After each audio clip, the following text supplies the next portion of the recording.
창세기 43장 15절로 34절까지 말씀입니다.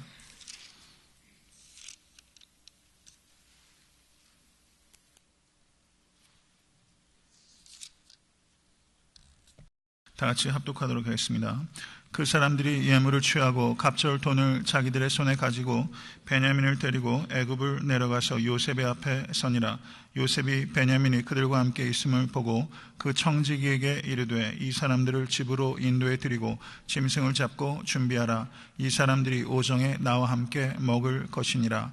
그 사람이 요셉의 명대로 하여 그 사람들을 요셉의 집으로 인도하니 그 사람들이 요셉의 집으로 인도됨에 두려워하여 이르되 전일 우리 자루에 넣여 있던 돈의 일로 우리가 끌려 드도다. 이는 우리를 억류하고 달려들어 우리를 잡아 노예를 삼고 우리의 나귀를 빼앗으려 함이로다 하고 그들이 요셉의 청지기에게 가까이 나아가 그 집 문 앞에서 그에게 고하여 가로되 내 주여 우리가 전일에 내려와서 양식을 사가지고 객점에 이르러 자루를 풀어본즉 각인의 돈이 본수대로 자루 아구에 있기로 우리가 도로 가져왔고 양식 살 다른 돈도 우리가 가지고 내려왔나이다.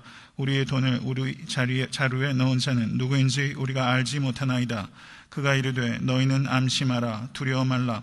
너희 하나님 너희 아버지의 하나님이 재물을 너희 자루에 넣어 너희에게 주신 것이니라.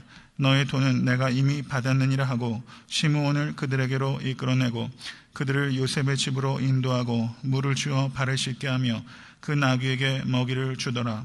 그들이 여기서 먹겠다 함을 들으므로 예물을 정돈하고 요셉이 오정에 오기를 기다리더니 요셉이 집으로 오매 그들이 그 집으로 들어가서 그 예물을 그에게 드리고 땅에 엎드려 절하니 요셉이 그들의 안부를 물으며 가로되 너희 아버지 너희가 말하던 그 노인이 안녕하시냐 지금까지 생존하셨느냐. 그들이 대답하되 주의 종 우리 아비가 평안하고 지금까지 생존하였나이다 하고 머리 숙여 절하더라. 요셉이 눈을 들어 자기 어머니의 아들 자기 동생 베냐민을 보고 가로되 너희가 내게 말하던 너희 작은 동생이냐. 그가 또 가로되 소자여 하나님이 내게 은혜 베푸시기를 원하노라.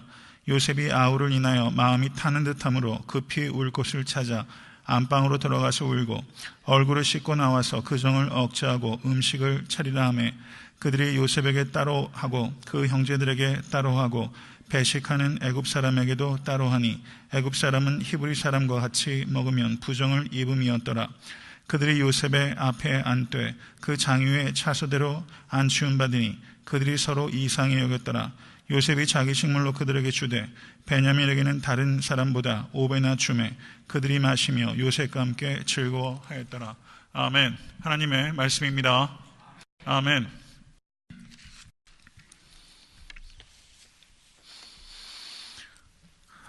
네, 오늘 본문 말씀 창세기 43장 15절에 34절의 말씀은 지난주의 말씀에 연이어서 그 43장 1절에서 14절은 야곱의 아들들이 베냐민을 데리고 애굽까지 힘겹게 가게 된 과정을 기록하고 있습니다. 그리고 오늘 본문 말씀은 애굽에 도착해서 요셉과 재회를 하고 그리고 요셉의 저택에서 성대한 만찬을 나눈 이야기가 오늘 본문에 기록되어 있습니다. 그리고 뒤에 이어지는 44장에는 요셉이 자신의 형제들을 마지막으로 시험하는 내용이 기록되어 있고 또 유다가 베냐민을 구하기 위해서 끝까지 자기 희생적인 항변을 하는 내용이 기록되어 있습니다. 그리고 45장에 드디어 요셉이 자신의 정체를 나타내는 그 이야기의 클라이맥스에 도달하게 되는 것입니다. 이 일련의 과정 가운데 오늘 본문이 위치하고 있습니다. 43장 1절은 요셉의 형들이 예물과 돈을 가지고 베냐민과 함께 애굽에 내려와서 요셉에게로 왔다라고 말하면서 새로운 사건의 막이 오르고 있다는 것을 도입되고 있다는 것을 표현하고 있습니다. 16절의 말씀을 보시면 요셉이 베냐민이 그들과 함께 있음을 보고 청지기에게 이르되 이 사람들을 집으로 인도해 드리고 짐승을 잡고 준비하라. 이 사람들이 오정에 나와 함께 먹을 것이니라 라고 말하면서 요셉이 이 모든 완벽한 그 상황들을 지금 코디네이트하고 있어요. 청지기에게 디렉션을 아주 디테일하게 주고 있습니다. 요셉이 모든 상황을 주도 면밀하게 완벽하게 통제하고 있어요. 요셉은 마치 이 대화의 이 역사적인 그 장면을 연출하는 마치 그 영화의 디렉터처럼 이 모든 이야기를 디렉팅할 수 있다면 하늘의 하나님께서는 우리의 삶을 얼마나 완벽하게 그분의 지혜와 사랑과 능력 가지고 디렉팅 하시고 계시겠습니까? 하나님의 지혜와 하나님의 능력을 온전히 신뢰하신 여러분과 제가 될 수 있게 간절히 축원합니다. 오늘 본문에서 저는 참 설교자가 된다는 기쁨이 이런 거구나 라는 생각을 했어요. 설교를 이렇게 하다 보면 어떨 땐 진짜 짜내야 돼요. 이걸 어떻게 설교를 해야 될지. 어떤 책을 봐도 딱히 이렇게 마음에 드는 그런 이렇게 묵상들이 없고 연구 결과들이 없는 경우도 굉장히 많아요. 구약인 특히. 그래서 오늘 되게 막 애를 먹다가 지금 요셉이 자신의 정체를 숨기고 있었어요. 그런데 요셉의 이 형제들이 요셉의 정체를 못 알아봐요. 요셉은 지금 숨어 있습니다. 요셉이 숨어 있는데 숨어 있는 요셉을 발견하지 못하는 형제들.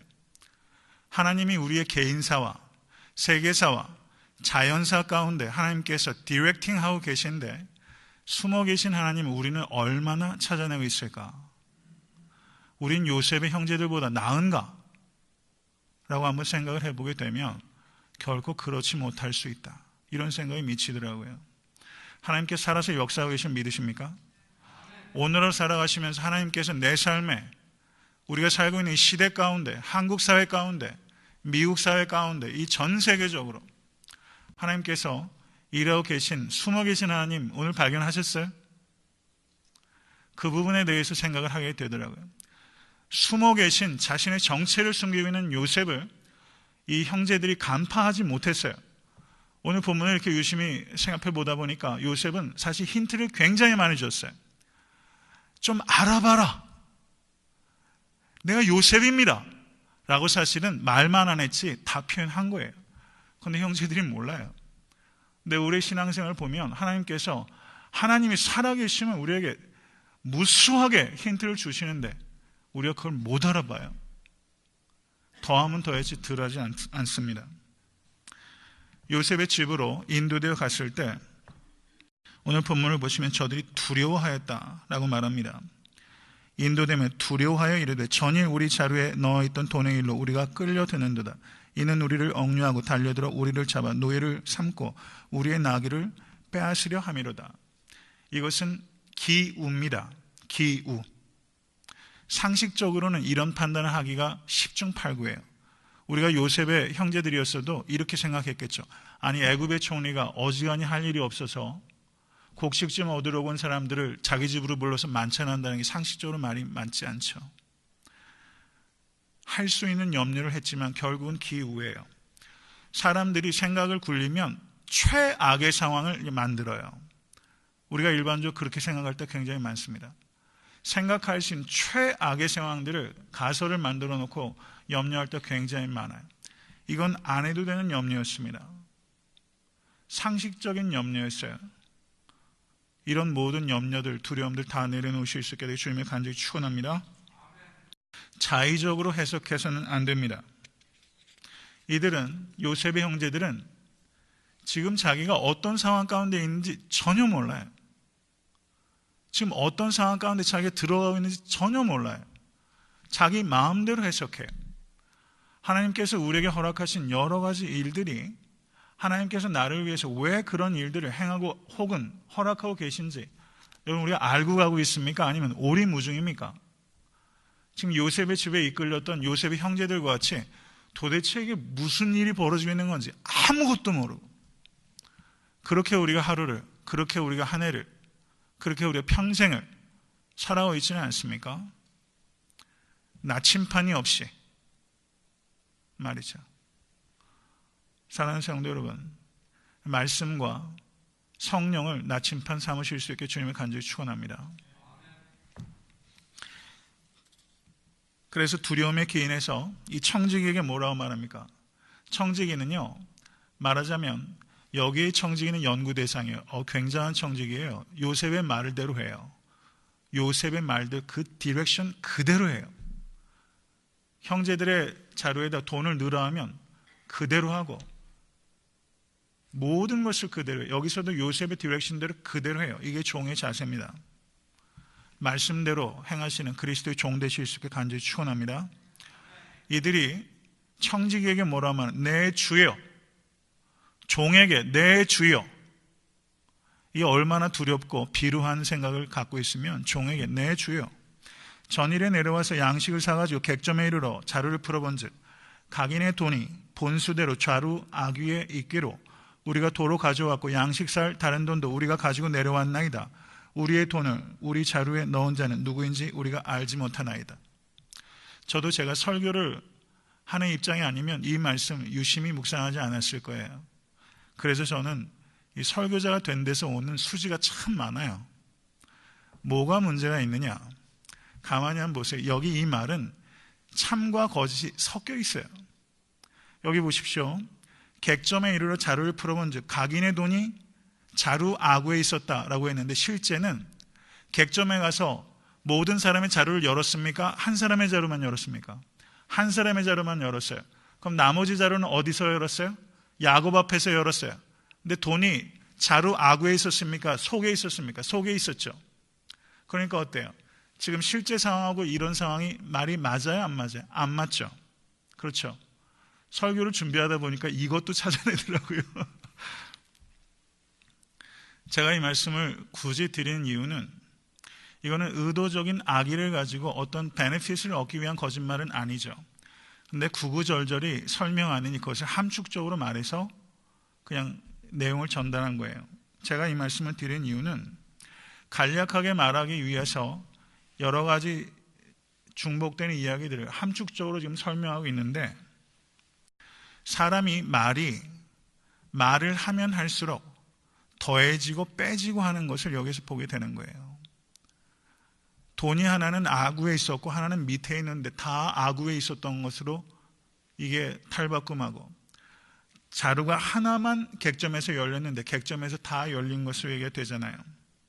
말은 돌면 반드시 변질됩니다. 말은 돌면 반드시 변질돼요. 성도 여러분, 사람에 대해서 뒷담화하는 게 제일 하기 쉬운 일입니다. 뒷담화처럼 재밌는 게 어디 있어요? 제게도 뒷담화가 제일 재밌다는 거 아십시오. 뒷담화가 제일 재밌어요. 그런데 다른 사람 말하는 거 듣고 사람에 대해서 판단하는 거 크게 실수합니다. 그냥 흘려 들으세요. 성도가 성도들에 대하여 이런저런 얘기하는 경우들도 있잖아요. 새롭게 오신 성도들도 많이 계시고 기존 성도도 계시고 좀 긴장감이 있을 수 있다고 봐요. 교회 연역도 4년 얼마밖에 안 됐어요. 아틀란타 굉장히 좁아요. 저에 대한 얘기도 별 얘기들이 많이 돌아다니는 걸 제가 알아요. 사랑하는 성도 여러분, 사람 말들은요 돌면 반드시 변질됩니다. 그것 가지고 사람에 대해서 속단하는 것은 굉장한 무례고 결례이고 그거는 옳지 못한 것입니다. 사람 말들만 가지고 상황을 판단하는 것 역시 무지한 거예요. 말은 반드시 변질된다는 것을 이 말씀을 통해서 깨달으실 수 있게 간절히 바랍니다. 지금 자루에다 돈 넣은 사람이 청지기인데 지금 청지기한테 이렇게 말했으니 청지기가 속으로 좀 웃었을 거예요. 그거 뻥이네. 자루 어구에 하나밖에 안 넣었는데 자기가 넣었잖아요. 속으로는 좀 웃었을 것 같아요. 근데 청지기가 뭐라고 말합니까? 너희는 안심하라. 두려워 말라. 너희 하나님, 너희 아버지의 하나님이 재물을 너희 자루에 넣어 너희에게 주신 것이니라. 청지기가 대단하네요. 청지기의 말은 매우 놀랍습니다. 이 요셉의 형제들은 애굽 사람의 입에서 너희 하나님, 너희 아버지 하나님이 재물을 너희 자루에 넣어 너희에게 주신 것이니라 이 말이 흘러나는 것을 보고 깜짝 놀랐을 거예요. 여기에서 저는 설교를 준비하면서 중요한 질문 하나 던지게 됩니다. 어느 쪽인지 한번 생각을 해보세요. 이 말을 청지기가 스스로 한 말일까요? 아니면 요셉이 이렇게 말하라고 가르쳤을까요? 첫 번째입니까? 두 번째입니까? 첫 번째 한번 손 한번 들어보세요. 첫 번째. 두 번째 한번 손 한번 들어보세요. 세 번째 한번 손 들어보세요. 어느 쪽이라고 생각하십니까? 저는 두 번째일 가능성이 높다고 봐요. 왜냐하면 청지기가 이런 말을 하기 상당히 어렵죠. 불가능하다고 생각하진 않지만 저는 요셉이 매우 디테일한 디렉션을 줬는데 이런 말을 청지기의 입을 통해서 나옴으로 말미암아 이 애굽의 총리의 정체성에 대한 궁금증, 애굽의 총리의 정체성에 대한 힌트를 요셉이 흘리고 있는 것이다. 전 그렇게 봅니다. 그 뒤에 보면 이 청지기가 뭐라고 말해요? 시므온을 감옥에서 끄집어냈어요. 그거 청지기가 혼자 결정할 수 있는 일이에요, 아니에요? 못하죠. 그건 요셉이 그렇게 시킨 것이죠. 요셉이 와서 청지기한테 시므온 데리고 와라 이렇게 하는 것이 순서가 더 맞잖아요. 폼도 나고요. 그런데 요셉이 시므온을 나오게 안 하고 청지기가 시므온을 끄집어내게 해요. 이 순서가 그렇게 되어 있더라고요. 왜 그렇게 했을까? 다른 형제들이 발을 닦고 음식을 먹을 준비를 하는 시간을 줬잖아요. 만약에 요셉이 온 다음에 시므온이 그 뒤에 옥에서 나오게 된다면 시므온은 이 만찬에 처음부터 참여할 수가 없었을 겁니다. 그런 배려가 여기 있다고 좀 보여지고, 그럼 시므온도 옥에서 나오는 이런 디테일을 다 요셉이 얘기를 했다면 이 청지기의 입에서 나왔다고 믿기 어려운 이 말들도 요셉이 분명히 이야기했을 가능성이 높다. 저는 그렇게 정황적으로 이해가 됩니다. 이렇게 생각하는 것이 더 근거가 높다고 생각하는 이유는 너의 하나님, 너의 아버지의 하나님이 재물을 너의 자루에 넣어 너희에게 주신 것이니라. 자루에다가 재물을 다시 넣은 사람이 누구예요? 청지기예요. 근데 그 청지기는 누구의 명령을 따랐어요? 요셉이 명령한 거예요. 그런데 요셉은 그것을 자기가 넣었다고 얘기하지 않고 너의 하나님이 넣었다라고 말하고 있는 셈입니다. 그런데 이런 비슷한 말이 창세기 뒤에 뭐라고 나오냐면 당신들이 나를 이곳에 팔았으므로 근심하지 마소서, 한탄하지 마소서, 하나님이 생명을 구원하시려고 나를 당신들 앞에 보내셨나이다. 자신이 노예로 팔리게 된 그 일을 형제의 손이 했는데 요셉은 그것을 하나님의 손이 나를 이곳에 먼저 보낸 것이다. 이렇게 해석해내잖아요. 지금 요셉이 재물을 형제들의 자루에 넣도록 청지기에 시켜서 넣는데 지금 이 일이 하나님께서 하시는 일이다라는 인식을 가질 수 있다라는 말씀을 드리는 거예요. 저는 이게 굉장히 중요한 요점이 있다고 봅니다. 주기도문을 보면 우리에게 일용할 양식을 주옵시고 그렇게 기도해요. 주기도문은 we pray입니다. 공동체를 위한 기도예요. 우리에게 일용할 양식을 주옵시고 라고 말하면서 내 곳간에 곡식이 가득 차 있는데 내 형제 자매들이 배를 굶고 있으면 그 기도를 드리는 사람이 곳간문을 열지 않을 수 없습니다. 하나님을 두려워한다면 맞죠? 그럼 우리에게 일용할 양식을 주옵시고 그 기도 응답을 하나님께서 하시는데 그게 누구를 통해서? 그 기도를 드린 사람이 곳간문을 열고 그 일을 실천함으로 통해서. 그렇기 때문에 하나님의 역사는 우리의 손을 통해서 나타납니다. 아멘. 그리고 내가 섬기고 돕고 하는 그 모든 일들이 내가 하는 것이 아니라 하나님께서 나를 통해서 하는 것이다. 아멘. 믿으세요? 그래서 이 청지기에게 요셉이 이 말을 지시한 것이다 라고 보는 게 저는 정황적으로 신학적으로 훨씬 타당하다고 보는 것이고, 요셉이 뒤에 하나님이 생명을 구원하시려고 나를 당신들 앞서 보내셨나이다, 이 신학이 이미 이 순간 형성이 되어 있다라고 봐야 된다는 사실입니다. 그렇다면 요셉이 이 모든 과정을 만들고 그리고 마지막 시험을 하는 과정도 요셉은 아주 주도 면밀하게 이 모든 상황들을 이끌어 가고 있는 거예요. 너무나 지혜롭게.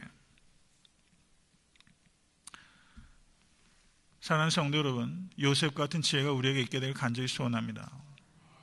요셉조차 이 정도로 신뢰할 만하다면 하늘에 계신 하나님을 우리가 얼마나 신뢰할 수 있겠습니까? 하나님을 찬양하실 수 있는 여러분과 제가 될 수 있게 간절히 바랍니다. 형들이 와서 요셉의 집으로 왔어요. 얼떨떨해가지고 들어왔을 거예요. 이 촌사람들이 애굽의 총리의 집에 들어갔으니 땅에 엎드려 절했다라고 말하고 있습니다. 땅에 엎드려 절했다. 26절 보십시오. 그 예물을 그에게 드리고 땅에 엎드려 절하니. 요셉이 그들의 안부를 물으며 가로되 너희 아버지 너희가 말하던 그 노인이 안녕하시냐? 지금까지 생존하셨느냐? 요셉의 아버지를 향한 절절한 이 사부곡이죠. 이 마음이 효성을 다하는 이 요셉의 마음이 보입니다. 그들이 대답하되 주의 종 우리 아비가 평안하고 지금까지 생존하였나이다 하고 머리 숙여 절하더라. 26절에도 절하더라. 28절에도 절하더라. 절하더라가 2번 반복되고 있어요. 이거는 이 요셉의 형제들이 예의를 지켰다. 총리에게 예의를 지켰다. 이것만 얘기하는 차원이 아니에요. 여기에는 보다 중요한 의미가 있어요. 그것은 요셉이 애굽의 총리가 되고 이제 가뭄이 닥쳐서 형들이 이미 애굽에 한 번 왔을 때 42장 6절을 보시면 요셉의 형들이 와서 그 앞에서 땅에 엎드려 절하였다라고 말하고 있고 42장 9절을 보시면 요셉이 그들에게 대하여 꾼 꿈을 생각하고 라고 말하고 있어요. 요셉의 형들이 요셉에게 절했을 때 요셉은 예전에 형들의 단이 절하고 해와 달과 11별이 경배했던 그 2번의 꿈들을 요셉은 생각했습니다. 지금 여기에서 이제 베냐민까지 합해져서 11명이 절했어요. 해와 달을 뺀 11별은 지금 절을 하고 있어요. 그럼 요셉은 해와 달까지 포함한 이 꿈의 완벽한 완성을 요셉은 생각했을 것입니다. 그렇죠. 그래서 여기서 26절과 28절에 그 형제들이 절했다는 것은 단순하게 예의를 갖췄다는 의미를 뛰어넘어서 정작 얘기하려고 하는 것은 하나님의 약속이 성취되고 있다는 것을 여기에서 우리에게 말해주고 있는 것입니다. 요셉은 베냐민을 보고서 요셉이 눈을 들어 자기 어머니의 아들 자기 동생 베냐민을 보고 가로되 너희가 내게 말하던 너의 작은 동생이 이냐? 그가 또 가로되 소자야 하나님이 내게 은혜 베푸시기를 원하노라 라고 말했어요. 소자야 My son 이렇게 부른 겁니다. 지금 요셉이 베냐민을 보고서 My son 하나님이 내게 은혜 베푸시기를 원하노라. 성도 여러분, 그 요셉의 형제들이 이 말을 듣고 깜짝 안 놀랐겠어요? 애굽의 총리가 베냐민이 도대체 뭐라고 My son 하나님이 내게 은혜 베푸시기를 원하노라. 애굽의 총리의 입에서 하나님이라니요. 하나님이 내게 은혜 베푸시기를 원하노라. 여기에서 이것은 요셉이 베냐민에게 아주 특별한 페이버, 특별한 호의를 지금 형제들 앞에서 보란듯이 부어주고 있는 거예요. 이런 상황을 요셉이 지금 의도적으로 만들어가고 있는 겁니다. 힌트를 계속 주는 거예요. 왜 이런 상황이 벌어지지? 라고 요셉은 계속 힌트를 주고 있는 겁니다. 그럼 여기에서 My son 하고서 특별한 관심을 보여주는 이유는 무엇인가? 요셉이 왜 죽을 뻔하고 왜 팔렸어요? 야곱이 요셉에 대한 편애가 있었기 때문에 그거 형제들이 못 견뎌가지고 팔아버린 거죠. 지금 애굽의 총리라는 상상도 못할 지위에 있는 사람이 지금 베냐민에게 어떻게 된 영분인지 베냐민에게 옛날에 야곱이 요셉에게 주었던 페이버를 그런 페이버를 지금 베냐민에게 주고 있어요. 요셉은 비슷한 셋업, 세팅을 지금 만들고 있다 이렇게 볼 수 있습니다. 베냐민을 특별한 호의를 가지고 베냐민을 대할 때 형들의 반응이 자신이 예전엔 채색옷을 입었을 때 그 옷 찢어버리고 구덩이에 넣어놓고 죽이자고 했던 그리고 마침내 팔아버렸던 그 형들이 지금 비슷한 상황 속에서 어떻게 반응을 할 것인가? 요셉은 그것을 지금 살피고 있는 거예요. 그리고 30절 말씀 보십시오. 요셉이 아우를 인하여 마음이 타는 듯함으로 급히 울 곳을 찾아 안방으로 들어가서 울고 라고 말했어요. 요셉은 울봅니다. 잘 울어요. 예레미야가 눈물의 선지자라고 말한다면 요셉은 눈물의 족장이라고 말할 수 있습니다. 많이 울었어요. 울지 않을 수 없었을 거예요. 그의 인생이. 여기에서 마음이 불붙는 것 같았다 이렇게 표현하고 있는데 그 성경을 보시면 이 동일한 표현이 몇 군데 나옵니다. 그런데 살펴볼 필요가 있어요. 열왕기상 3장 26절을 보시면 솔로몬의 재판에서 아기를 하나 데리고 나온 두 여인이 있었어요. 그때 솔로몬이 뭐라고 말합니까? 아이를 반으로 잘라라 라고 얘기했잖아요. 그때 진짜 어미가 그 아들을 인하여 마음이 불붙는 것 같아서 라고 했을 때 그 단어가 똑같은 단어예요. 그러니까 여기에서 요셉의 마음이 불붙는 마음의 정도를 우리가 이해할 수 있죠. 또 하나는 호세아서 11장 8절에 하나님께서 이스라엘을 향한 불붙는 자기 자신의 마음을 표현합니다. 에브라임이여 내가 어찌 너를 놓겠느냐, 이스라엘이여 내가 어찌 너를 버리겠느냐, 내가 어찌 아드마같이 놓겠느냐, 어찌 너를 스보임같이 두겠느냐, 내 마음이 내 속에서 돌아서 나의 긍휼이 온전히 불붙듯 하도다. 여러분, 하나님께서 우리 한 사람 한 사람을 향해서 마음이 불붙듯 하다는 것을 믿으실 수 간절히 축원합니다. 세상에 다른 사람이 아니에요. 하나님께서 나를 향해서 내가 어찌 너를 놓겠느냐, 내가 어찌 너를 버려두겠느냐, 세상 누가 나에게 대해서 이런 마음을 갖겠어요? 그런데 하나님께서 그 마음이 불붙는 것 같으셔서, 긍휼이 불붙는 것 같으셔서 하나님께서 나를 그렇게 바라보고 계시다는 걸 믿으실 수 있고 주님을 간절히 축원합니다. 이걸 기억하면 우리는 살 거예요. 어떤 상황이 닥쳐도 하나님이 나 때문에 마음이 불붙듯 하신다. 이걸 기억하면 우리는 삽니다. 예레미야가 눈물의 선지자였어요. 너희가 이를 듣지 아니하면 나의 심령이 너희 교만을 인하여 은근히 곡할 것이며 여호와의 양무리가 사로잡힘을 인하여 눈물을 흘려 통곡하리라. 예레미야는 눈물의 선지자였어요. 내가 곡할 것이다 라고 말했어요. 예수님께서도 우셨어요. 예수님께서 언제 우셨습니까? 나사로가 죽었을 때. 나사로를 다시 살리실 수 있는 능력이 있으시고 나사로를 다시 살리셨음에도 불구하고 그 고통을 겪고 있는 나사로, 그리고 그 옆에 있는 그 누이들, 그 고통은 엄연한 실제잖아요. 그리고 이 죽음에 대한 이 현실에 대한 이 예수님의 이 안타까움, 그래서 예수님께서 우셨어요. 예루살렘 성을 보시고도 우셨어요. 그리고 히브리서 5장 7절은 그가 육체에 계실 때 심한 통곡과 눈물로 간구와 소원을 올렸고 라고 말씀합니다. 예수님께서 심한 통곡과 눈물을 가지고 계셨던 주님이십니다. 믿으십니까? 이렇게 우시는 분이기 때문에 마태복음 5장에 애통하는 자는 복이 있나니 저희가 위로를 받을 것이며, 예수님 자신이 애통함을 모르면 어떻게 이렇게 가르칠 수 있겠어요? 예수님의 애통함을 아시는 분입니다. 우리도 울 수 있어야 돼요. 우리도 울어야 합니다. 우리가 그럼 무엇을 위해 울어야 되는가? 나의 죄와 고통 때문에 울어야 합니다. 다윗은 밤마다 눈물로 내 침상을 띄우며 내 요를 적시나이다. 다윗과 같은 범죄를 범한, 용서하십시오, 목회자가 그런 얘기를 많이 하죠. 다윗도 용서받았는데, 저는 묻고 싶어요. 다윗처럼 밤마다 눈물로 침상을 띄우며 내 요를 적시며 우셨습니까? 라고 묻고 싶어요. 다윗처럼 회개했느냐 묻고 싶어요. 다윗이 여호와여 나의 부르짖음에 귀를 기울이소서, 내가 눈물 흘릴 때마다 잠잠하지 마옵소서, 나의 눈물을 주의 병에 담으소서, 주의 병에 나의 눈물을 담으소서.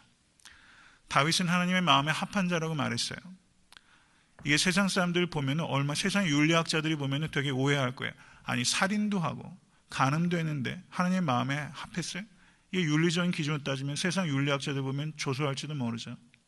하나님의 마음에 합한 게 뭡니까? 윤리적인 ethical perfection이 아니에요. 뭡니까? 눈물 흘리는 회개하는 눈물의 회개, 그것이 다윗을 하나님의 마음에 합한 자로 본 것입니다. 가장 위대한 사람은 회개할 줄 아는 사람이에요. 다윗은 골리앗 앞에서도 돌맷돌 5개를 가지고 뛰어가던 사람이었어요. 근데 늙은 나단 선지자 앞에서 무릎을 꿇잖아요. 골리앗 앞에서보다 나단 앞에서 무릎을 꿇을 수 있는 다윗, 그 다윗이 더 위대한 다윗입니다. 자신의 죄를 발견했을 때 그 앞에서 무릎을 꿇을 수 있는 사람. 주여, 하나님께 내가 죄를 범했나이다. 사람을 간음하고 사람을 죽였지만 최우선적으로 죄는 하나님께 대하여 득죄한 것이라고 말하는 다윗. 그것이 하나님의 마음을 기쁘시게 하는 것이요, 그것이 하나님의 마음에 합한 것입니다.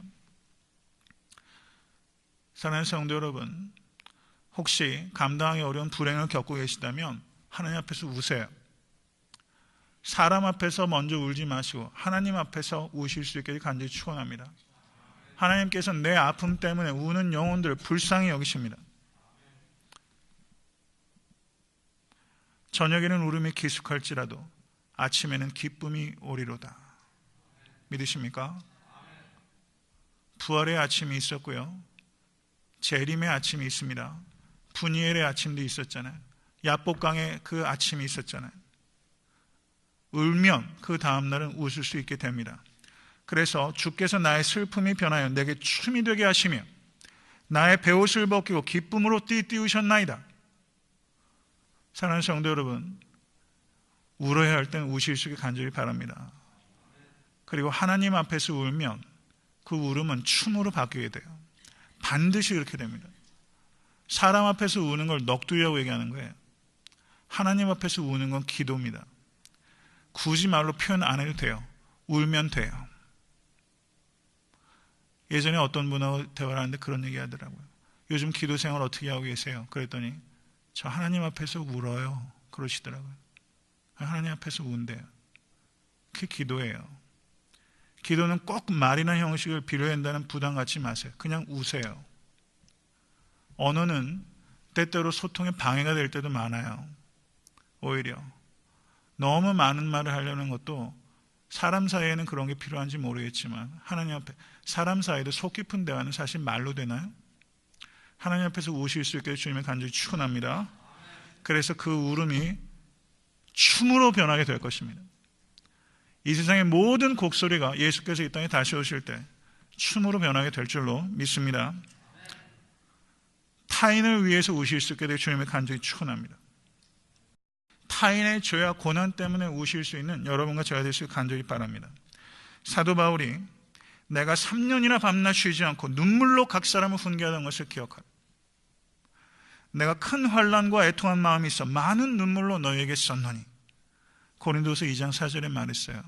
사도 바울은 눈물로 가르쳤고 눈물로 썼어요. 이렇게 할 수 있는 목회자가 어디 있을까 싶습니다. 그런데 흉내라도 좀 내다 보면 흉내라도 좀 내고 싶다는 생각이 참 들고요. 전 개인적으로 저는 능력 있는 목회자가 되고 싶은 욕심보다는 많이 울 수 있는 목회자가 되고 싶어요. 저는 진짜 능력은요, 사랑의 능력이 있다고 믿습니다. 정말 어려운 일이죠. 근데 눈물로 훈계하고 눈물로 쓸 수 있는 사람. 목회자도 제일 마지막에 우는 것밖에 뭘 할 수 있겠어요? 사랑하는 입장에서 항상 그런 거 아닙니까? 주님의 사랑 때문에 우실 수 있게 되길 간절히 바랍니다. 주님의 사랑 때문에 우셔야 돼요. 누가복음 7장을 보세요. 이 여인은 창녀였을 겁니다. 예수님의 사랑 때문에 눈물을 쏟았어요. 그 동네에 죄인인 한 여자가, 죄인이라고 표현하는 것은 일반적으로 그 당시 문화권에서는 창녀예요. 죄인인 한 여자가 있어 예수께서 바리새인의 집에 앉으셨음을 알고 향유 담은 옥합을 가지고 와서 예수의 뒤로 그 발 곁에 서서 울며 눈물로 그 발을 적시고 자기 머리털로 씻고 그 발에 입 맞추고 향유를 부으니. 창녀가 다른 사람들 앞에 공개적인 자리에 나오는 것도 용기가 필요한 일이고요. 거기서 그렇게 눈물로 발을 씻을 정도. 눈물로 어떻게 울면 발을 씻습니까? 눈물이라는 게 어떤 수준에 막 곡이 터지면요, 눈물이 그냥 물처럼 쏟아지잖아요. 그렇게 울었던 성도님들이 많이 계실 거라고 저는 생각해요. 심장에 물이, 제가 예전에 설교할 때 그렇게 얘기했죠. 심장에 물이 터진 거예요. 하나님의 사랑 때문에 심장에 물이 터졌어요. 전 예수 믿으면서 한 번도 내 심장에 물이 한 번 안 터져 봤다면 그 좀 서운한 일 아니겠어요? 사랑하는 성도 여러분, 예수께서 자신의 발을 이 여인의 눈물의 그 샘으로 자신의 발이 적셔지는 그 순간 예수님은 많이 위로받으셨을 것 같아요. 참 고맙다. 참 고맙다. 그런 생각 하셨을 것 같습니다. 사랑하는 성도 여러분, 주님의 사랑 때문에 우실 수 있는 여러분과 제가 되시길 간절히 바랍니다. 이 눈물이 마르면 아무것도 못해요. 사역도 이 눈물이 마르면 힘들어요. 이 눈물이 마르지 않아야 할 수 있어요. 이 눈물이 마르지 않아야 다른 사람이 뭐라고 해도 끝까지 할 수 있어요. 이 눈물이 마르지 않은 여러분과 제가 될 수 있게 주님을 간절히 축원합니다. 주님의 사역을 하다가 많이 울어야 돼요. 사도 바울은 사도행전 20장 19절에 곧 모든 겸손과 눈물이며 I served the Lord with great humility and with tears 이렇게 번역하고 있어요. I served the Lord with great humility 모든 겸손과 눈물로 주를 섬겼다. 사역을 할 때 많이 웁니다. 사역을 할 때 많이 헌신해도 희생적으로 해도 항상 시기하고 질투하고 폄하하는 사람들이 있어요. 완벽한 사람이 어디 있겠어요? 주의 일을 감당하면 감당할수록 많이 울어야 될 거예요. 주님의 사역 감당하시다 많이 우실 수 있게 간절히 바랍니다. 사람들의 인정 이런 건 아예 내려놓으세요. 아예 내려놓으세요. 사역을 하다가 내가 드러나는 것 같다라는 느낌이 들면 극도로 절제하시고 겸손하셔야 됩니다. 만약에 그것을 끝까지 뿌리치기 어려우시면 그 사역 내려놓으세요. 내 힘으로 내 지혜로 하게 되면 내가 영광을 받게 됩니다. 사역도 하나님께서 나를 통해서 하시는 게 돼야 하나님께서 영광 받습니다. 그 요셉의 만찬이 있는데 창세기 37장 25절을 보시면 그들이 앉아 음식을 먹다가 눈을 들어 본즉 한때 이스마엘 족속이 길르앗에서 오는데 그 약대들의 향품과 유향과 몰약을 싣고 애굽으로 내려가는지라. 제가 이 말씀을 드린 이유는 광야에서 요셉이 채색 옷을 입고 오는 것을 보고서 요셉을 붙잡아가지고 구덩이에 밀어 넣었잖아요. 그런데 형제들이 뭐 했어요? 구덩이 위에서 음식 먹었어요. 밑에서 사람 자기 동생 죽이겠다고 하면서 위에서 아랑곳하지 않고 식욕을 잃어버리지 않아요. 사람이 이렇게 잔인할 수 있다는 것을 아셔야 돼요.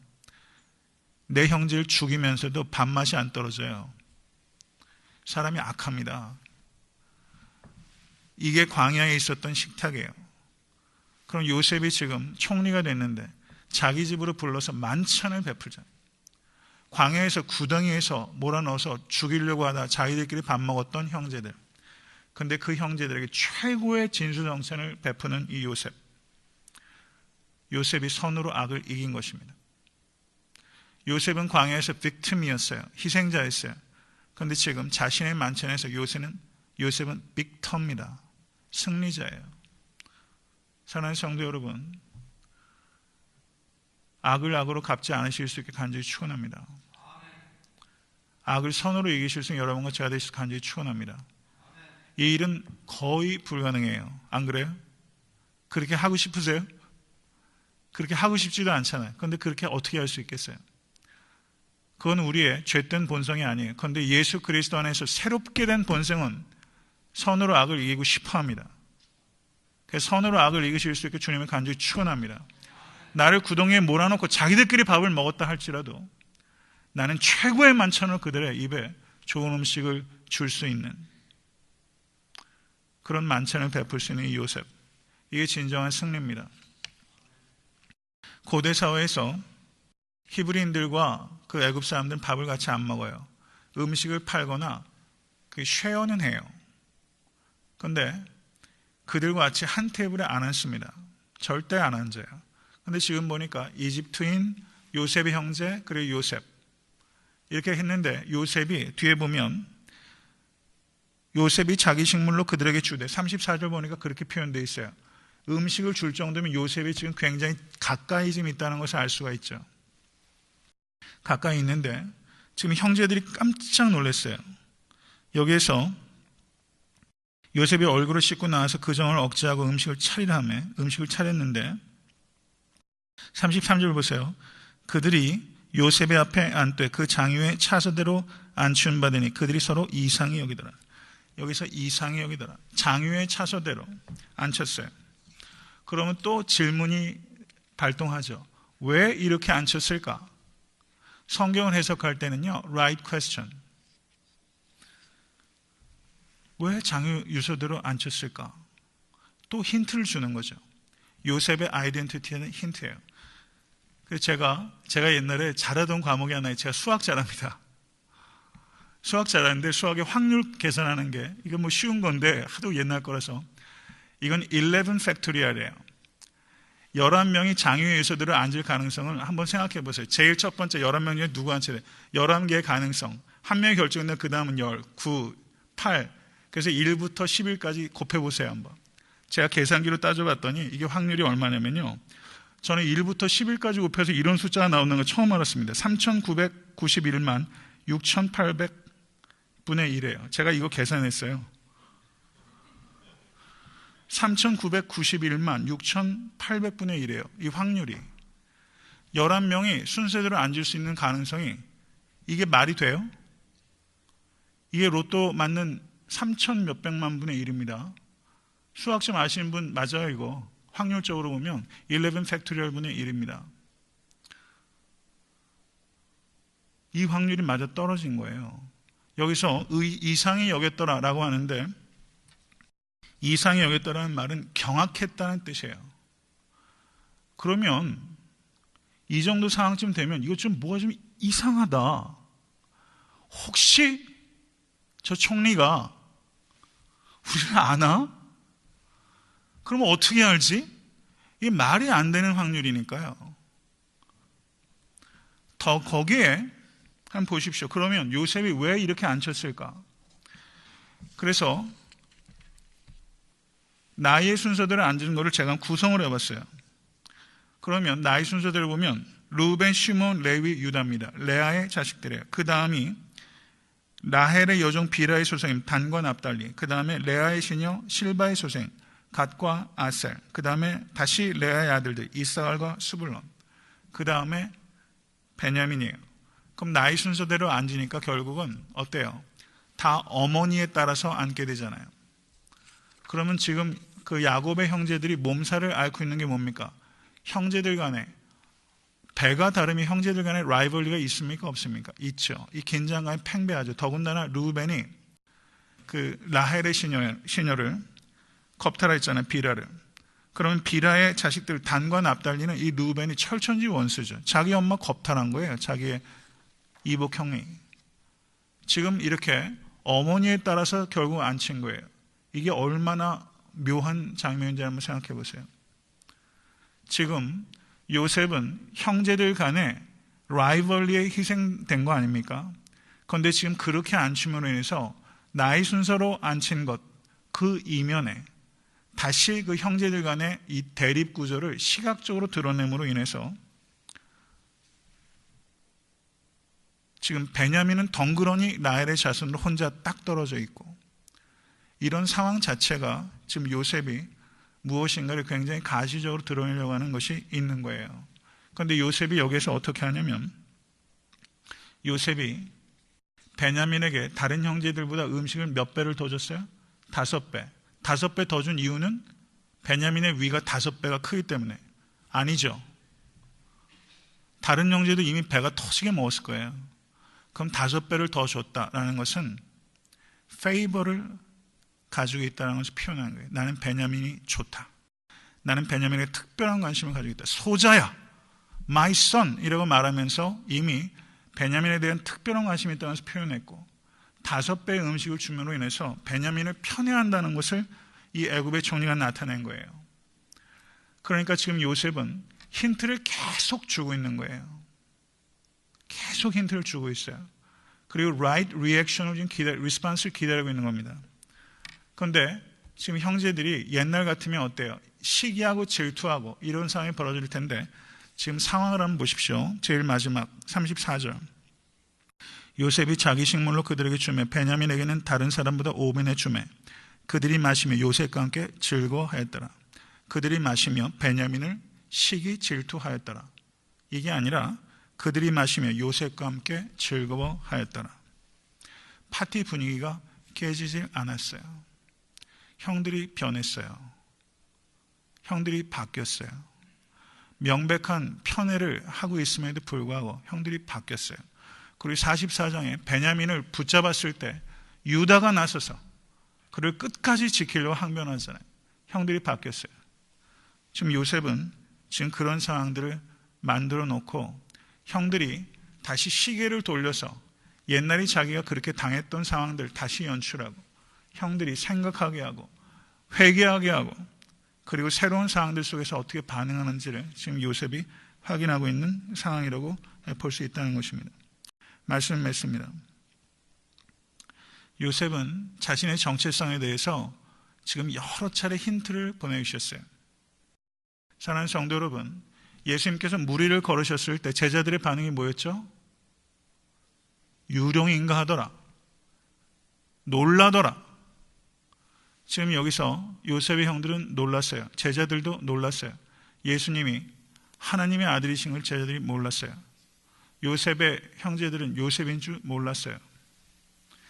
우리의 삶의 현실에서 하나님께서는 우리에게 하나님이 살아서 역사하고 계시다는 것을 무수한 힌트를 통해서 우리에게 보여주십니다. 우리의 삶에 여러 가지 일들을 통하여, 때로는 고난을 통하여, 때로는 예기치도 못했던 축복을 통하여 하나님께서 살아계신 힌트를 보내주세요. 저는 우리 교회가 이렇게 기적적으로 새로운 성전으로 이전하게 된 것도 하나님께서 우리에게 주신 큰 힌트라고 봐요. 저는 지나치게 해석하는 것을 극도로 경계함에도 불구하고 이것은 분명히 하나님께서 우리에게 보여주시는 힌트입니다. 사람의 지혜로 하는 것 아니었잖아요. 사랑하는 성도님들의 삶 가운데 하나님께서 보여주시는 무수한 힌트가 있어요.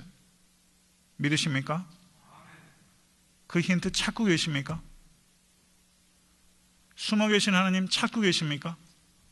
오늘 하루 살아가시면서 하나님 이 순간 저에게 말씀하셨군요. 하나님 이 순간 저를 도우셨군요. 여러분 정말 그거 고백하실 수 있겠어요? 그거 찾으실 수 있게 주님을 간절히 축원합니다. 그 하나님 만나실 수 있게 간절히 바라요. 매 순간이 기적의 연속이에요.